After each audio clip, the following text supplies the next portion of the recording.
Hello, hello, and welcome to another ohmTown Daily News Show. I am Mayor Watt, and today is April 2nd, 2023, Season 2, Episode 92, A Framework for Laptops, and more news. I've already selected all of the articles for today. We've got 10 of them. We're going to start out with a Florida principal that resigned after falling for a phishing scam from Elon Musk, apparently.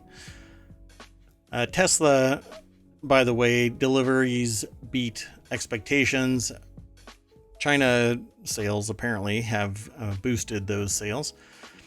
We're going to talk briefly about the Dungeons and Dragons movie. It rolls out $38.5 million in opening weekend. So I guess that's more than a 20.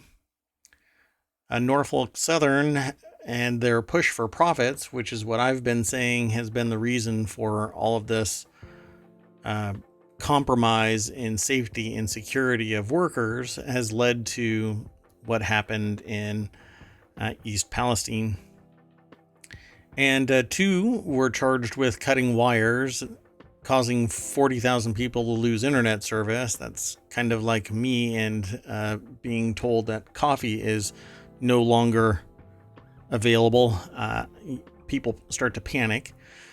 Swiss prosecutors have opened up an investigation regarding the Credit Suisse takeover. Framework computers. This article says they're not perfect, but they're exciting. I agree, although I think that there's a limit. 76 of the top 100 most played games on Steam are playable on the Steam Deck, according to an article we'll talk about briefly. And the last chance to permanently add Microsoft Office to your PC or Macs is about to end. I have known about this for a while. We'll talk about it. And I was going to name this whole episode The Quest for Greed, but OPEC oil producers announced a surprise cut in output. Let's get into today's articles.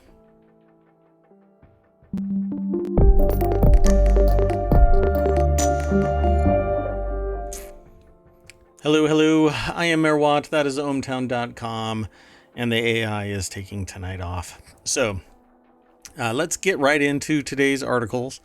We're running a pretty broad gamut of topics today, which is pretty much apropos for ohmTown Daily News Show. Just a reminder, we have 6 main categories, and then the podcast category over here, but 6 main categories and 50 topics within it. Some of them are composite topics, like in the news and business side of things. ohmTown Daily News Show itself, it discusses close to 200 news sources. But we have creative and maker, news and business, science and education, food, drink and entertainment, society, politics and law, and gadgets and technology. They used to be single word topics, but I've changed that since starting this and doing the news. That said, let's get right into it. I'm excited about today's topics. So let's see what we can talk about here. And I'll go over the articles briefly. I don't go through it word by word or kind of do a deep dive into anything, because I'm encouraging people to go over and check it all out at these sources. And you can get to those sources via ohmTown by clicking on the visit the source link when you follow a link from the show notes or when you're navigating ohmTown. And basically, ohmTown is my hometown, and it has everything for you. So if there's something that you think is missing, let the mayor know. Just send an email to mayor@ohmtown.com, and I will add the information, whatever it is. If it's a topic that you are interested in and it fits within the 50 channels, I actually have 3 that are available right now due to assessing the news. 3 different segments, because I want to do 50 shows a week ultimately. We've been doing this for 15 months now, and actually no, we're coming, this will be our 16th month, and we haven't added any other shows each week yet, but I'm looking for hosts and co-hosts. So if you are interested in being up there or flipping around and me being up there, think of it as a bunk.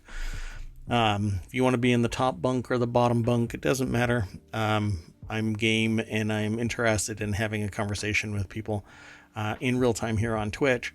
And by proxy, it goes over to YouTube and also to a podcast. We also have a Discord that's called ohmTown, and a Patreon for ohmTown. Okay, that's enough. Okay, let's get into it. So, the very first article for today. And one more thing. I'm sorry. You can always go to ohmTown.showbot.tv and vote on articles, topics that we are talking about here in ohmTown. So go and check it out. And as always, if you're lurking in the chat, thank you very much for coming and hanging out. Really appreciate it. Don't forget to follow and like and subscribe over on YouTube, and ring the bell. But if you are interested, then you know that ohmTown Daily News Show is always doing something at 9 p.m. Eastern every single day. We haven't missed a day yet, except for one that was planned, or actually 3 or 4 that were planned last year, which is a real bummer for me. I'm hoping that I won't have to do that again, but I dig doing the show. Okay, well, anyway, this is one of the most absurd things that I've ever seen, but I suppose, depending on the sophistication, no, that's not true. There's just no way in hell that this would ever happen, at least on my watch. So a Florida principal has resigned after sending $100,000 in school funds to Elon Musk impersonator. So this is over in the Stock Marketeers channel, because we talk about business and stocks in general in a holistic sense, not just the pure technical trading concepts, but in the holistic sense of what makes a good stock, what's going on with a stock and its business. It's actually a focused show, but we haven't kicked it off yet. So if you're interested in that kind of stuff, let the mayor know. Okay, and the mayor is me.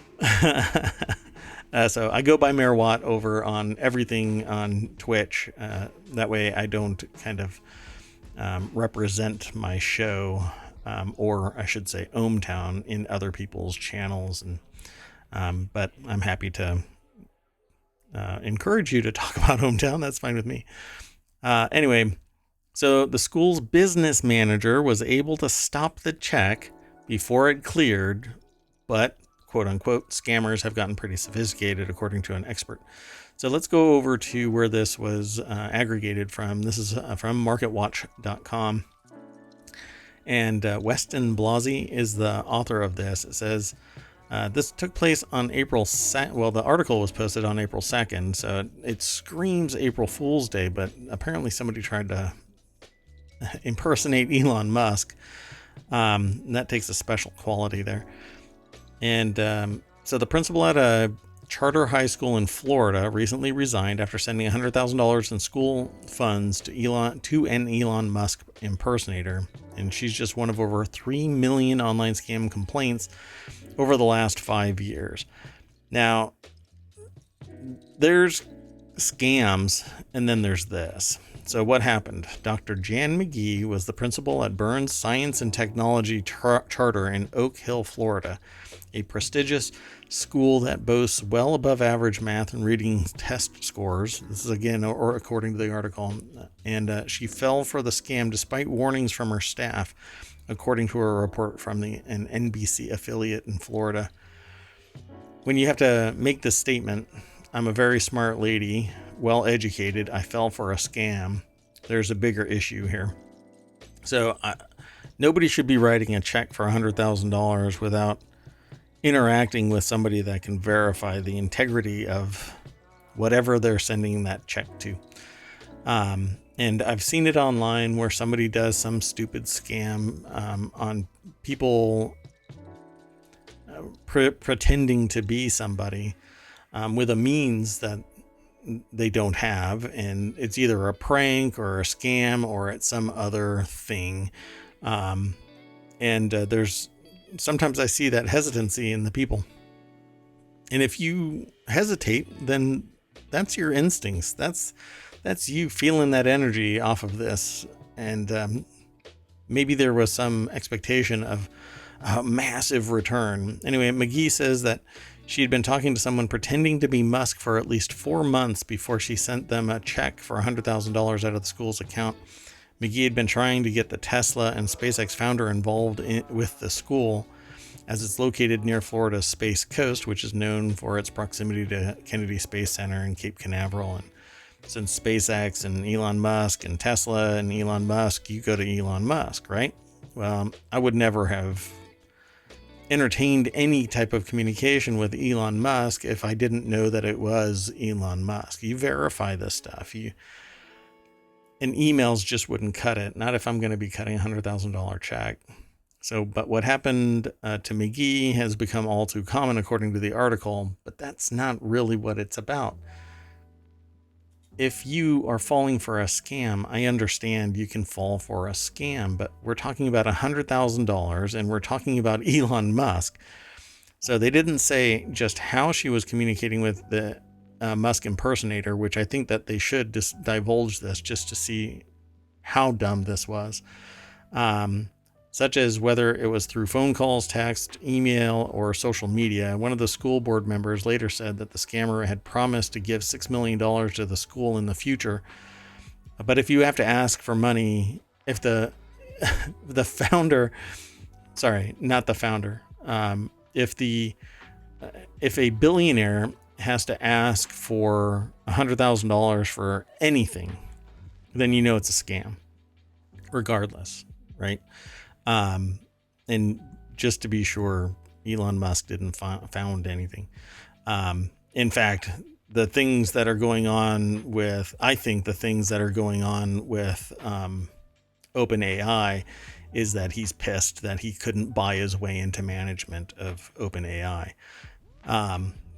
like he did with Tesla, or leaning on the expertise of engineers when it comes to SpaceX. So anyway, so I'm really curious what it was that who the person was communicating with and how they were communicating and what the hell was said that could possibly have led to somebody saying, yeah, let's send $100,000 to a billionaire so that they promise millions back. This is just stupid. It's pure stupid.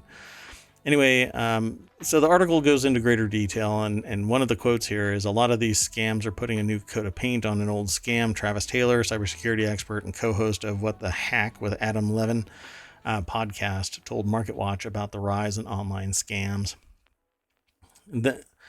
This is about being situationally aware and what I call clicking with care. You trust but verify, which is an old term, but I use it in tech and social settings because it is apropos. I mean, it really does mean something. You don't just click on an email or its attachments. You don't just click on a link that gets sent to you. If it looks hinky, and day by day, I keep thinking maybe I should spin up my anti-spam mail service again. It was very popular, but people need to pay for it. I mean, it's a product that's very expensive to run, and it needs to be paid for. And since I didn't pay for stuff by selling data or running ads in the interface, it needs to be compensated. So, and I'm willing to spin it back up, but I'm risk averse now. You know, now that I'm running ohmTown and other things, I'm not willing to put $5,000 a month into servers. At any rate, this should never have happened, because they should have gone through cybersecurity training. They should have recognized when somebody puts pressure on you to send money, to get money, then you know that it's batshit crazy and you shouldn't be doing it. Now, the article goes into, again, continued greater detail. And they have this thing here at the very end of the article from the United States. It says United Stated. Federal Trade Commission has listed 4 signs that you may be involved in a scam. Scammers pretend to be from an organization say that there's a problem or a prize. They pressure you to act immediately, and they tell you to pay in a specific way. This is all stuff that anybody who becomes tech savvy, and not everybody is, okay? You may think you are because you have the ability to navigate YouTube, or you have the ability to log into TikTok on your phone, or you even mash the button that turns on a VPN, but that's not tech savvy. You have to be the online equivalent of street smart to avoid these things. And so I encourage you to become situationally aware. Anyway, I'm going to move on to the next article. This next article is over in the Late Night Geeks channel, and it is Tesla Q1 deliveries beat expectations as China helps boost sales. Tesla said on Sunday that it delivered 423,000 electric vehicles, which is about 100,000 short of Toyota.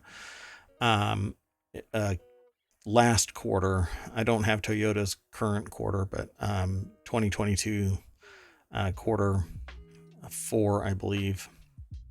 I think. Anyway, it apparently is being bolstered by the China market.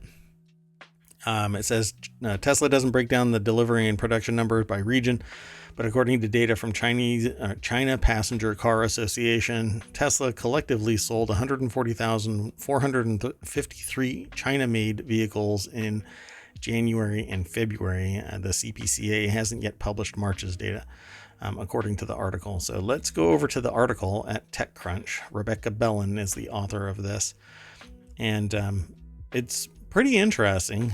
They break out what it is. Model 3 and Y make up the bulk of it. So 421,000 in production, 412,000 deliveries, and there's a lease component to it. And let's see. So Tesla's share price rose 6.24% on Sunday in off-trading hours following the automaker's quarterly production and delivery results, which is interesting because I figured that it wouldn't jump that high because people have, for whatever reason, some trading takes place that starts to amplify the stock price before these results even come in. I'm always curious if it is speculation and there's enough margin in their profits, the trade and the people that are trading this, or if there's something else going on. What that might be, I don't know.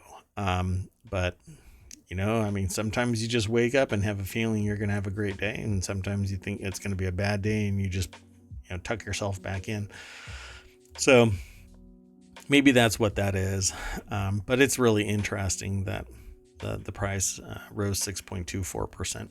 I still think that Tesla is way out of line for what its true value is in comparison to every single other company in the market, in the automotive market. But let's move on. Let's keep going through all of this news. We've got 10 articles, and we're about on track. So this next article is in the continuity report, and it's box office numbers from Variety. Dungeons and Dragons rolls $38.5 million in opening weekend. I guess that's a riff off of the idea of rolling dice in Dungeons and Dragons. But I want to see this movie, but I don't go to movie theaters anymore. Not that I don't enjoy the idea of a movie theater, but movies are really expensive nowadays, and I don't want to have to deal with people with their cell phone and all of that kind of stuff. And over the years, you basically kind of get burned out on that kind of thing. So I'll invite some people over and we can watch it when it drops. We'll see. But I've seen some of the little snippets that have been released, the trailers and what people have been talking about it. And I dig everything about it. So I hope that in the future, there's more of these Dungeons and Dragons movies at this quality level. Anyway, it emerged victorious at the box office, rolling 38.5 million from 3,855. So, interesting. North American theaters in its opening weekend, buoyed by positive reviews and enthusiastic word of mouth, Paramount and E1's adaptation of the popular role-playing game landed on the higher end of expectations of 30 million to 40 million. That said, what's really interesting about this is what people say about the movie. So Rebecca Rubin is the author over at Variety.com, and what people say is that this is actually very true to the rules of Dungeons and Dragons. This movie, Dungeons and Dragons: Honor Among Thieves, apparently is pretty true. I actually just listened to NPR yesterday or this morning. I'm not sure anymore. It's been a long day, and they said it there too. It was really fascinating. So I think that everybody's going to love it. If you're into D&D, you're going to love this. Unless you are like just way beyond rules lawyer, and that nobody would ever get out of this or that or whatever it might be, depending on the scene. I'll have to talk about it more. And I think that's what I'll do. The moment that I get a chance to watch this, I will kick off the inaugural episode of the continuity report with this movie, because this one seems like it would be really fun. We can look at the idea of additional movies when this one hits a shelf where I can watch it. Maybe I'll actually go to a movie theater too. Anyway, John Wick Chapter 4, still it says that Honor Among Thieves emerged victorious over last weekend's champ John Wick Chapter 4 at the domestic box office, rolling 38.5 million. I can't believe that John Wick would fall to Dungeons and Dragons, but maybe so. It says internationally, Dungeons and Dragons collected 33 million from 58 markets for a global tally of 71.5 million. The film cost 150 million before its hefty marketing campaign, so I think that it's going to be tough to get higher than that. Inaugural crowds were likely boosted by hardcore D&D players, but analysts believe the film will appeal to a broader audience who may not know that much about the game as it continues its run on the big screen. Well, I hope so. The thing is that when people hear Dungeons and Dragons, the expectation is that you have to understand the game. But that's not really how it is. You can enjoy the story if you allow yourself to detach from the idea that this is a game and you have to understand the game. No, you don't. You can just enjoy the movie. It adds more to it when you understand what's going on. In terms of the longer world building tale of this. So I hope people go and watch it, because I would love to see more of these movies. Additionally, they just answer my question. John Wick Chapter 4 took second place with 28.2 million from the same number of venues. It says a stellar result for its sophomore outing. So I figured that it would get more still. After 2 weeks on the big screen, the action sequel has generated 122.7 million, and 245 million globally. And, I feel like that's really low for something that everybody had been chomping at the bit to really watch. So hopefully it'll be released here to Apple and Apple Movies, and I'll be able to get it. I think I have it on pre-order, and hopefully, I'm really hoping that the Dungeons and Dragons movie lands in Apple Movies as well. Okay, so let's move on to the next article, and this one is about Norfolk Southern. So it's in the Daily News Show, which is a channel on ohmTown, and also here on Twitch and YouTube and everywhere.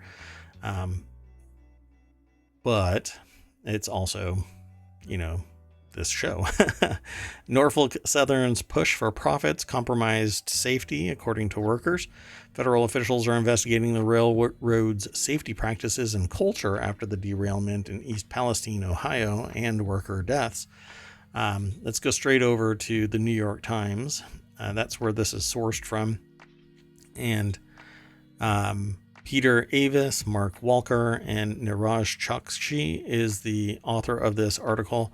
And this is that same derailment in East Palestine, Ohio. If you're looking at the stream or you're watching the video on YouTube, this is the picture that really embodies what happened with this train.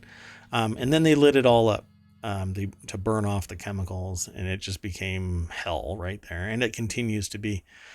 Well, anyway, Norfolk Southern once had so few accidents and injuries that it won the rail industry's prestigious E.H. Harriman Safety Award for 23 years in a row until it was retired in 2012. But in the last decade, the company has gone from industry leader to a laggard. I have been saying that the constant refrain of increasing profits quarter after quarter after quarter after quarter is an impossibility. It is akin to physics. You cannot continue doing the same thing. You have to change something to increase profits. And if you can't make your business expand in a functional way, then you start cutting corners and suppressing wages and chipping away at safety or some other corner cutting mechanic in business. That way you can show that you're lowering costs, increasing the profit margin, and for those who aren't paying attention, increasing revenue at the time. They have record profits, yet now accident after accident after, I think we can barely go a week without some train or other safety related matter coming to bear, not from Norfolk Southern, but from these big transport industries, the infrastructure. But this is part of the supplier problem, where the suppliers are raising costs, and then we as consumers are bearing the burden, and they're still getting record profits. But the working class, the day-to-day working class there, they're not getting any of these benefits. They're not getting more money. They're not getting paid more. They're not getting better equipment. They're not getting anything. But the C-suite stockholders, executives, the ones that are connected to the core of the business, they are making hand over fist money. Anyway, the rate at which trains are involved in accidents and its workers are injured on the job has soared, putting in at or near the bottom on those safety measures among the country's 4 largest freight railroads. Employees, former workers, some rail experts blame decisions by executives to cut thousands of jobs and put pressure on employees to speed up deliveries in a drive to bolster profits. Least of which helped by the federal government administration saying, no, you can't protest. You have to go back to work.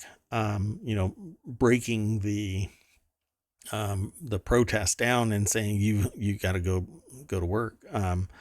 But that's what unions are supposed to do. Unions are supposed to equalize a power imbalance. And if they strike, they strike. But it's to send a message to employees and employers that this isn't going to be allowed.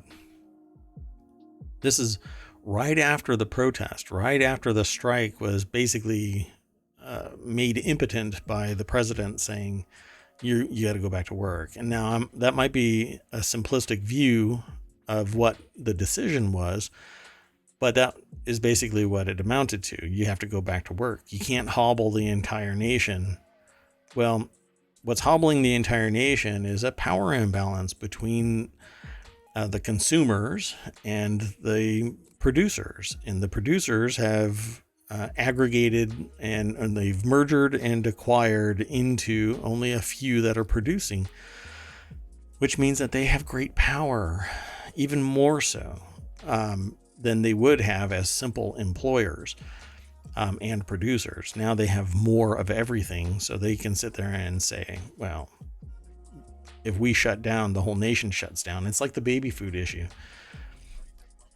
One business shuts down one plant and 25 to 50% of the market is removed from the market, allowing prices to shoot through the roof and people to panic and babies not to be fed.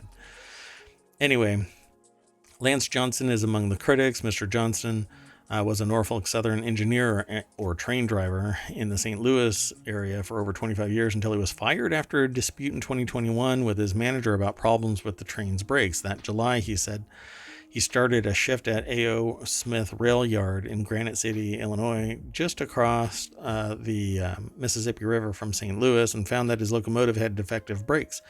After notifying the supervisor of the problem, Mr. Johnson said that he was told to use the locomotive even though the defect was in violation of Norfolk Southern regulations and could, he said, make it hard to control the train and even lead to a derailment.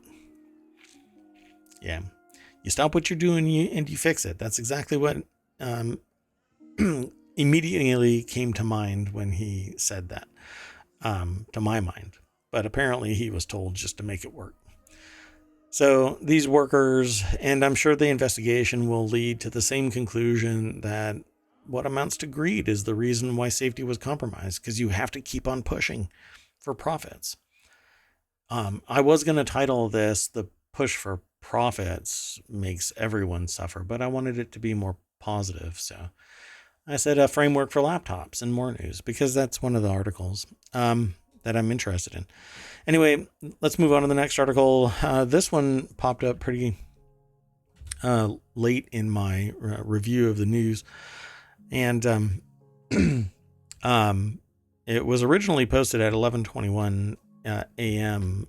Today, but I didn't get to see it until later in the show, or right before the show. But I thought it was really interesting because two were charged. This is in the Daily News Show channel over on ohmTown. Two were charged with cutting wires. 40,000 people lose internet service. For me, that would, like I said earlier, be akin to somebody saying that we're out of coffee. I would lose my mind. Connecticut police have charged two people with cutting more than 2,000 fiber optic cables, leaving 40,000 homes and businesses without internet service in the southwest part of the state. I think that's fascinating that 2,000 fiber optic cables hobble 40,000 homes. It seems like a low number of internet outage for 2,000 fiber optic lines, but I guess it's how they divide it all up. This article is by the Associated Press over in abcnews.go.com. It's the article takes place in Norwalk, Connecticut, where Connecticut police have charged two people with cutting more than 2,000 fiber optic cables, leaving 40,000 homes and businesses without internet service. They said that they arrested Asheville, North Carolina residents, they're North Carolina residents and they're in Norwalk, Connecticut. Anyway, residents Jillian Persons and Austin Gettings on Saturday during a surveillance operation. Both were charged with larceny and criminal mischief crimes, as well as interfering with police. Persons also was arrested for giving a false statement to police, and they were detained on $200,000 bail. It was not immediately clear if they have lawyers and could respond to the allegations. This is a really short article, but I thought it was interesting. Because of that ratio, 2,000 fiber optic cables and 40,000 homes and businesses. Police said that they responded to the reported damage at the Optimum Cables, or I guess, what is that? That's a weird sentence. On March 24th in Norwalk, and quickly identified suspects and their vehicle. Authorities did not release details of how they made the identifications. Officers arrested Persons while staking out a business in Bridgeport, and Gettings was found a short time later in a wooded area in Stratford. But they were from North Carolina, which is really weird. Anyway, the outages caused by the cable cutting have since been restored, according to Optimum's website, which is a pain. if they really did cut 2,000 fiber optic cables, to repair those lines would be a massive, time laborious process. But I'm sure that there's somebody out there that's willing to do that if they can get these fiber optic cables cheaply. Then I'm sure that there is somebody that is willing to actually cut these things, recut them, re-terminate them. But man, it's probably easier to just reroute it and run new cables than it is to try and splice back together 2,000 fiber optic lines. Those lines, by the way, are like a hair's width in diameter and need unique tools, a splicing machine. And to do 2,000 of them would probably take, I don't know, hundreds of hours probably to splice it all together. Sorry for the dead air. My brain just wanted to keep on processing that number. Anyway, let's keep on moving through the news. The next article is in the Daily News Show as well. Swiss prosecutors have opened an investigation into the takeover of Credit Suisse by UBS. They're really interested in what went down. The takeover has proved highly unpopular in Switzerland, with a majority wanting UBS split up. The problem is that the stress of the accounts doesn't go away, right? The problem is now that what once was a solid bank now has the burden of these higher risk assets. Arguably, I don't know the minutia of this, but when a bank closes and another one acquires it, those burdens that were from the other institution move over to the new one. And although there might be some accounting differences, it's still risky to have these other assets embedded in the more stable institution. And that, I think, is what everybody is kind of up in arms about. So Ryan Hogg over at businessinsider.com talks more about it. And it says here, Swiss prosecutors have launched a probe into UBS takeover of rival Credit Suisse. Switzerland's federal prosecutor is looking into possible breaches of criminal law, and the takeover has proved highly unpopular in Switzerland, with a majority wanting UBS split up. So UBS bought Credit Suisse for $3.25 billion last month in an emergency rescue deal brokered by regulators following a loss of confidence. Basically, a run on it took place just like Silicon Valley Bank to a point, although Silicon Valley Bank was much more exposed. That said, Silicon Valley Bank also had a tremendous amount of assets. If not for the concerted effort to pillage the liquidity of Silicon Valley Bank, it would still remain, although the profit margin to the the greedy people would be dramatically smaller, and they may take their money out. At any rate, federal prosecutors office wants to proactively fulfill its mission and responsibility to contribute to a clean Swiss financial center, and has set up monitoring in order to take immediate action if any situation that falls within its field of activity presents itself. The group said that there were numerous aspects of events around Credit Suisse that required investigation to identify any crimes. And UBS obviously hasn't responded to anything. And if they were tapped by another institution to, hey, come and buy us, and then regulatory bodies didn't take any notice of this other than to say, oh, okay, go ahead. There's a bigger issue here. What caused Credit Suisse to actually collapse? And just because these irregularities went unknown, whatever they might be, if there are irregularities, if they didn't go noticed, a crime could still be taking place. So it says combining the two banks created a huge institution with a balance sheet of $5.5 trillion, or about twice the entire Swiss economy. To put that in perspective, I think the U.S. is somewhere around $14 trillion.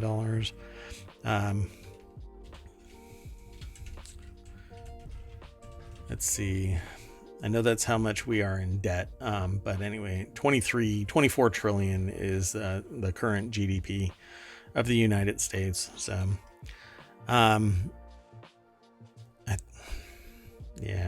at one point we were a little bit higher, but wait, strike that.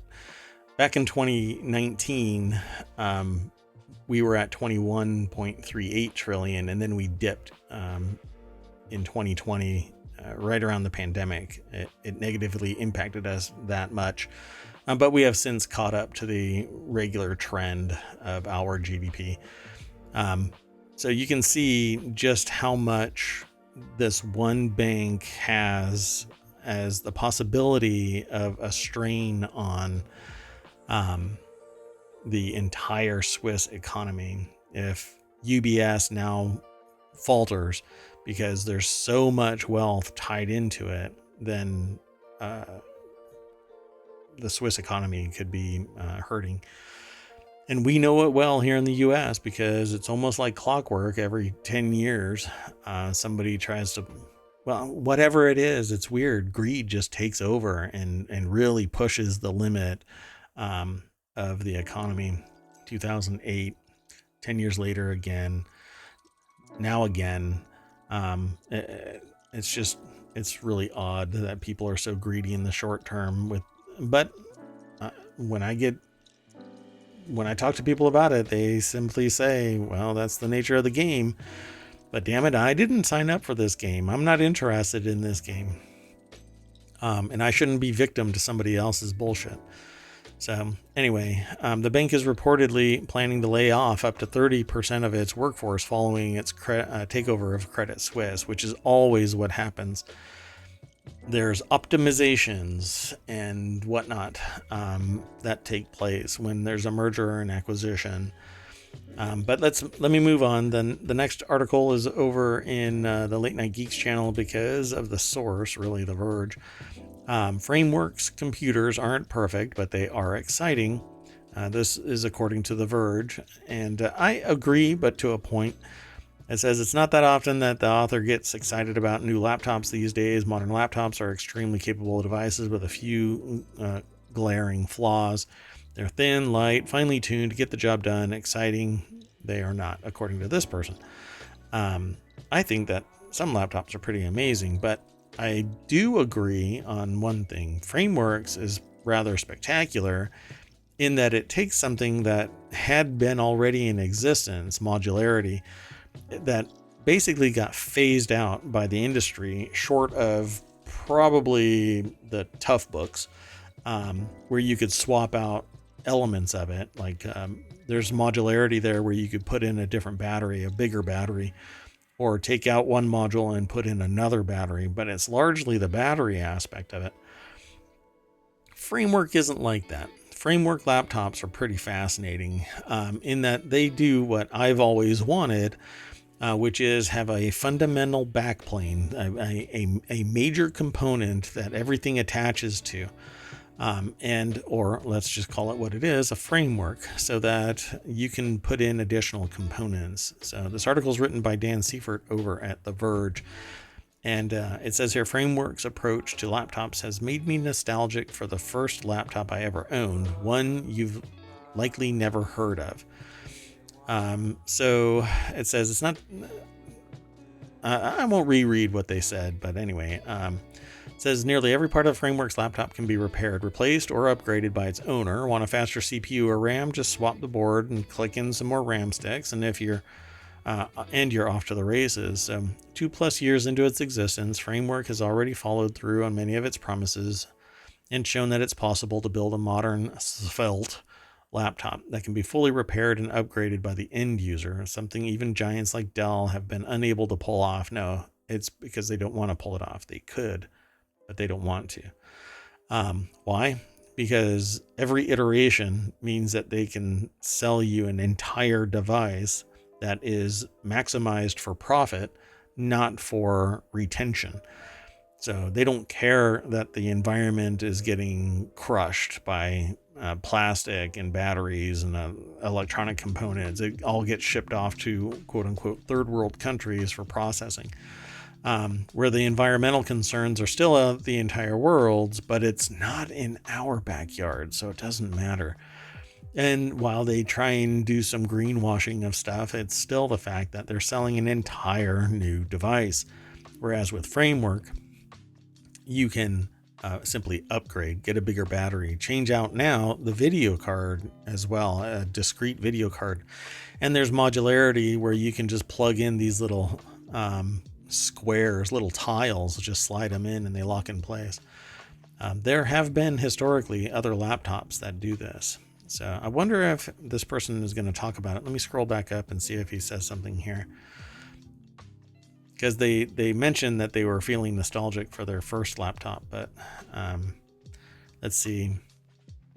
They certainly capable computers for the period. Oh, so they were talking about the excitement I feel for Framework's products remind me of how they felt about this is the author speaking, not me. How they feel about the very first laptop they owned. They purchased when they were a senior in high school back in the early 2000s. Most of their peers at the time were getting standard ThinkPads and Dells in preparation for college. They they said, okay, fine. I did have one friend who got a custom Sager gaming laptop that was tricked the hell out because that is the kind of crowd that they've always rolled in. Macs were not on our radar. That's interesting. But they still don't say what the name of the laptop was. Interesting. But not for me is what they say. They wanted something else. And Best Buy's short-lived house brand of computer, VPR Matrix.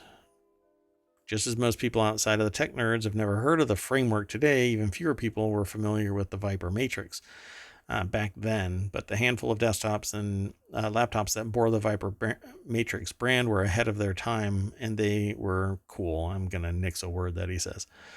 Anyway, so I don't really care about any of this stuff because it doesn't really compare to what the Framework is, other than it had FireWire ports and expansion. But anyway, the idea of the of the Framework is that you can swap out. It has modularity, and so you can swap out parts. And I wish that they would highlight it in this article, but they don't really highlight it in the article. This is one picture that shows the battery pack being swapped out, or this is the battery pack. There's actually a video card, or maybe this is the video card itself. Yeah, this might be the video card. Sorry, old school laptops allow you to swap out the battery the same way that this one is saying that you can swap out the graphics card. But I think this is the graphics card module. Because it says it here, the upcoming Framework Laptop 16 will let you swap out its GPU for something newer or faster down the road. True. Don't know what the costs of this are yet for the discrete graphics card upgrades, but there's hints that it's in the 40 series as well. So I'm thinking closer to $1,800 to $2,000 for this. The modularity means that it's a much higher cost to get this accomplished. So we will see, and I might have to. I don't think that they're a public company yet. I haven't looked into them, but I know that Linus from Linus Tech Tips, he is an investor in this, and that he wishes that he paid more, or he bought more shares, or invested more, I should say. Anyway, I dig it. I suspect that it's going to be cost prohibitive to make these discrete cards in the 40 series, but any RTX GPU would be spectacular for a laptop. I still think that it's going to have such a small battery that you're going to barely get 2 hours of existence out of this. So you're going to have to plug it in. It makes it more like a luggable than it is a true laptop. But again, maybe there's something more to it. And since I don't have one, I don't have a day-to-day understanding of its processes. But we'll see. Maybe I'll order one and switch. I use Mac personally, but I also have Windows and Linux and Android devices and Windows, obviously, all over the place. But anyway, I haven't used this laptop, and I'm always in the market for one. Anyway, let's move on to the next article, and we'll keep an eye on Framework. The next article is that it's in Warcrafters, and it's that 76 of the top 100 most played games on Steam are playable on a Steam Deck. So the entire 76 of the 100 most played games on Steam are either verified or playable on Steam Deck, which is basically a Switch, but a PC version of it. And you can also put a different operating system on it. A milestone that shows developers, at least, are enthusiastic about Valve's handheld gaming PC. That probably means things are working out on the player's end too, if all of these people are seeing the benefit of having 76 of the 100. Now, highlighting Vampire Survivors as being Steam Deck compatible is not really that big of a deal, at least not to me. Jonathan Bolding over at PCGamer.com put the article together, and it says Steam's top game developers are embracing the deck with a few key exceptions. I still think that the power connector to the dock is the dumbest location that it could possibly ever possibly be, requiring an umbilical cable to connect to it. So stupid. Anyway, it says the Linux gaming blog Boiling Steam first noticed that of the 97 games of the top 100, removing Wallpaper Engine, Soundpad, and the Source SDK base 2007, that 73 of them were Steam Deck playable or verified. The author took this one step further and looked at the next 3 games to round out that 100, and yep, Squad, Slay the Spire, and Brotato all do just fine on the deck. So they did some empirical journalism. That rounds out to a not very smooth 76 out of 100, suspiciously with a PC Gamer review score. Or the way they write is inflective, so or like in 19 out of 25 if you prefer that one. So 38 out of 50, either way, the games are rated either verified, meaning Valve thinks they work flawlessly, or playable, meaning that they work with 1 or 2 caveats. So this is an interesting article. There's a little bit more over there, so go and check it out over at PC Gamer. The next article, though, is last chance to permanently add Microsoft Office to your PC or Mac's program arsenal. My problem with this is I just don't know how long. It says lifetime license, but it's for the one that's installed. I don't know if it's always going to be updated. You know what I'm saying? It's kind of like receiving, using early access software, and then it just stops getting updated. So you have what you bought in early access, but it may not actually go anywhere after a time. Anyway, let's go over to the article. It's at entrepreneur.com, and it says it's from the Entrepreneur Store. Treat yourself to a lifetime license while it's on sale. And instead of paying $20 a month for Microsoft Office, which is now only going to become known as 365, I think. With Microsoft Office on your side, you'll be better equipped to navigate all of the obstacles that stand in your way. Now through April 3rd, during the spring blowout sale, they've dropped the price for the lifetime license for both Mac and Windows versions to $40. So this is an appeal to selling you Microsoft Office. But if you don't want to keep on paying for stuff, then that's what you do. You buy this lifetime license. And it covers Word, Excel, PowerPoint, Outlook, Teams, and OneNote, giving you everything that the basic package would offer.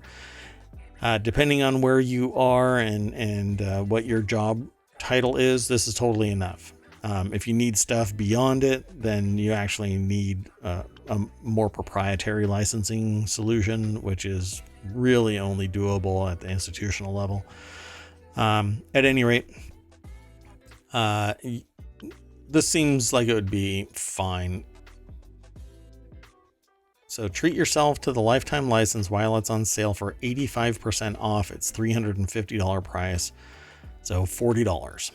And you have until April 3rd. So tomorrow, right about the time that this gets posted. No, I should be posting it tonight. Anyway, good luck all. Okay, the last article for tonight is one about OPEC. And just when you think that maybe nothing's going to happen with oil for a little while and it's going to decline in price, OPEC oil producers announced surprise cut in output. The cuts by the OPEC Plus group amount to more than 1 million barrels per day and could push prices up. How could they not? Anything that is even remotely a profit-taking opportunity means that they can jack prices up. Yeah, supply and demand, sure. I think that in the long run, the greed leads to alternative energy sources taking over. Hopefully that's exactly what happens, but considering some of these resources have to come from hostile locations, I don't know if this is going to be a win or a lose for all of society. Saudi Arabia, Iraq, and several Gulf states said that they were cutting output to support market stability, which is just bullshit. Oil prices soared when Russia invaded Ukraine, but are now back at levels seen before the conflict began. Gee, I wonder why. Because they saw the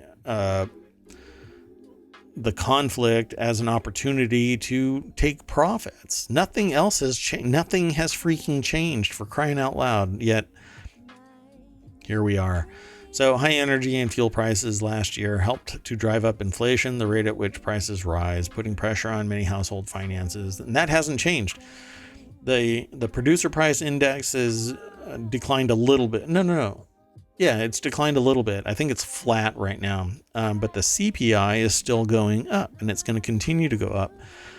Interest rates are only where they are right now because the Fed has continued to take massively aggressive actions in setting the base rate so high that if everybody were to continue the acceleration rate that was happening during the pandemic, we would be looking at 12 to 15% inflation instead of what it is now, which is basically hobbling the middle class, the working class, while making the producers filthy freaking rich with record profits again and again and again. Small businesses, and all of you out there that might be sitting there going, well, my business is suffering. Yeah, you don't count.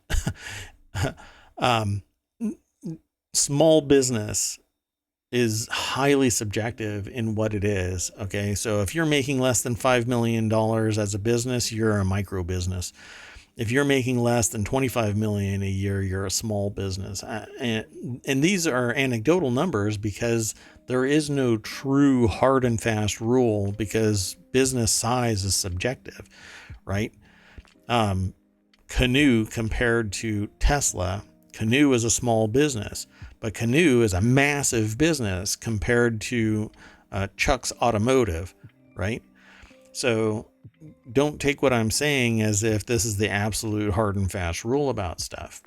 But small businesses, if you aren't basically Fortune 500, Fortune 1000, you aren't even being discussed in terms of being impacted by or being the greedy bastard that I'm talking about. You're not. You're being impacted by inflation, where you can lose your house because you have to pay a bunch of people and you actually have a moral or ethical compass that says you can't fire 30% of your workforce because you have a board and stakeholders and stockholders that you think are more important than the employees that have been making your freaking business what it is.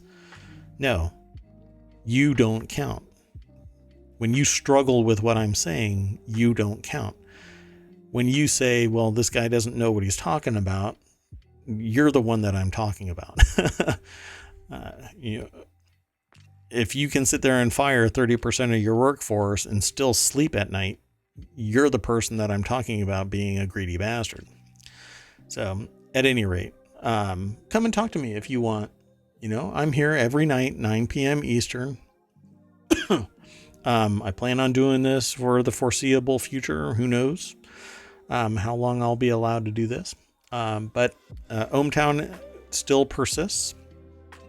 And if you go back to the front door of ohmTown, right by the welcome sign into ohmTown, you mash the button, it'll refresh and give you a whole bunch of news, little snippets. All you have to do is click on any of these headlines. It'll take you to a page that has something that's provided by the site.